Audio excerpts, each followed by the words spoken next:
You open the app without deciding to. Your thumb just knows where to go. You scroll. Someone got engaged. Someone got promoted. Someone's on a beach you'll never afford to visit. Your chest tightens slightly, just for a second. You probably think that's a modern problem. It isn't. The wiring underneath that feeling is at least 100,000 years old.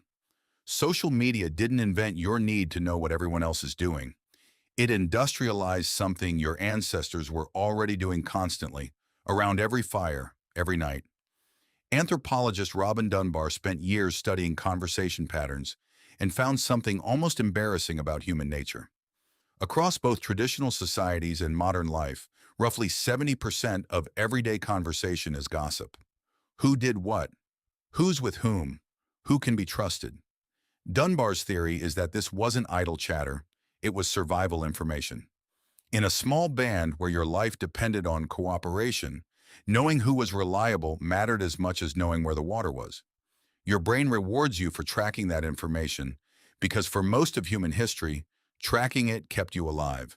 So when you scroll through strangers' updates, you're running an ancient social tracking program, just pointed at a feed instead of a fire. Here's where it gets stranger. Your ancestors were also constantly checking their own standing inside the group. Status wasn't abstract.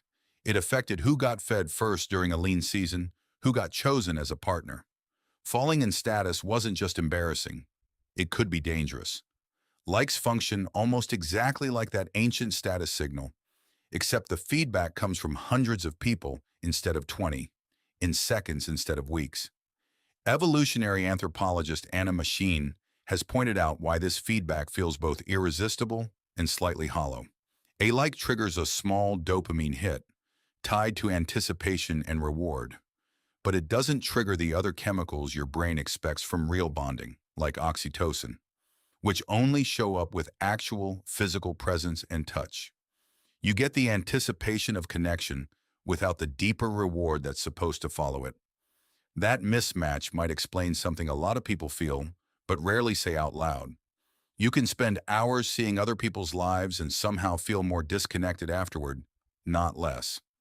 There's a structural reason too. Dunbar's research suggests humans evolved to maintain meaningful relationships with only around 150 people at most, a number that's held up across historical village sizes and military unit structures. Your social brain wasn't built to process thousands of loosely connected strangers. When a feed shows you hundreds of updates a day, you're not failing at modern life. You're running ancient hardware at a scale it was never designed for. So would ancient humans have understood social media? Probably faster than you'd expect.